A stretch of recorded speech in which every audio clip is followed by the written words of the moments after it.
كنت كنظن أن أسوأ حاجة في حياتي هي الفقر، ولكن الحقيقة أسوأ حاجة هي ملي كتصدق راسك كائن ضعيف.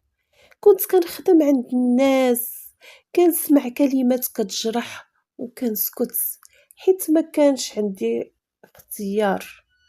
كل نهار كنت كنقول غير نصبر، غير ندوز هاد المرحلة، ولكن ما كنتش عارفة أن المرحلة كانت كتسنى مني أنا نبدلها.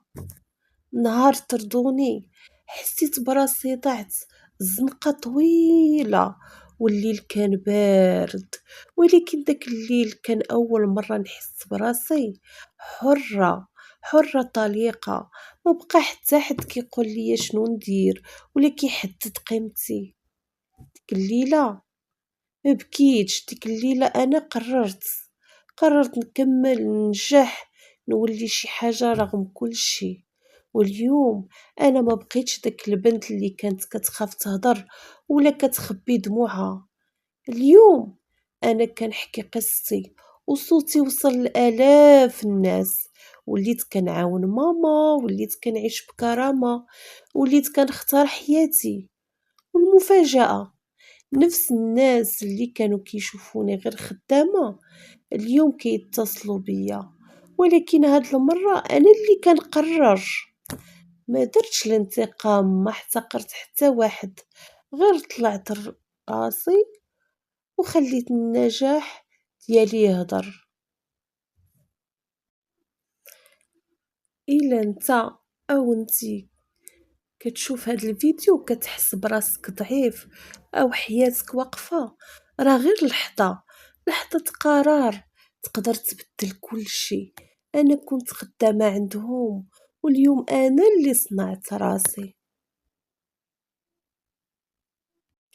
كاين واحد الحاجة ما عمري ما قلتها حتى لواحد.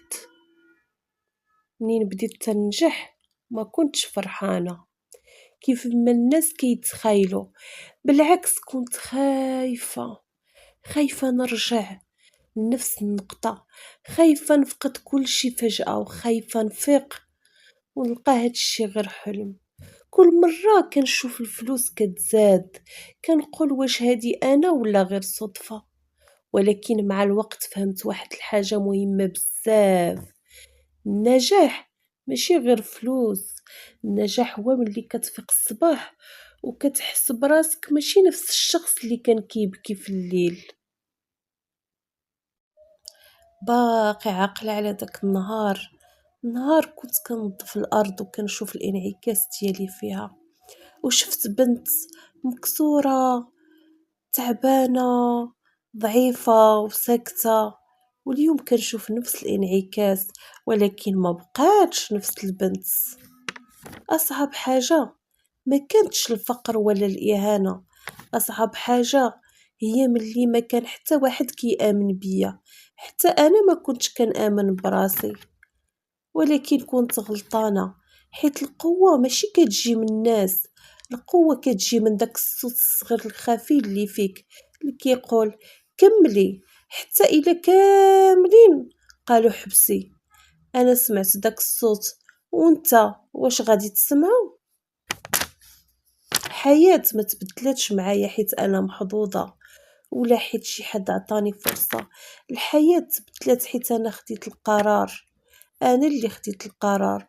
واليوم ما كنحلمش باش نهرب من الواقع، أنا وليت كنصنع الواقع ديالي، أنا اللي صنعته.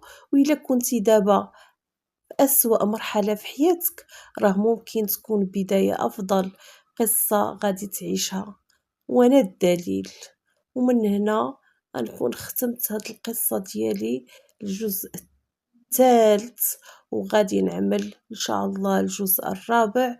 وكنتمنى انكم ما تنسونيش من لايك ومن الشير وتشتركوا في القناة، غير الواحد تشجيعات وصافي. شكرا بزاف، الله يحفظكم، مع السلامة.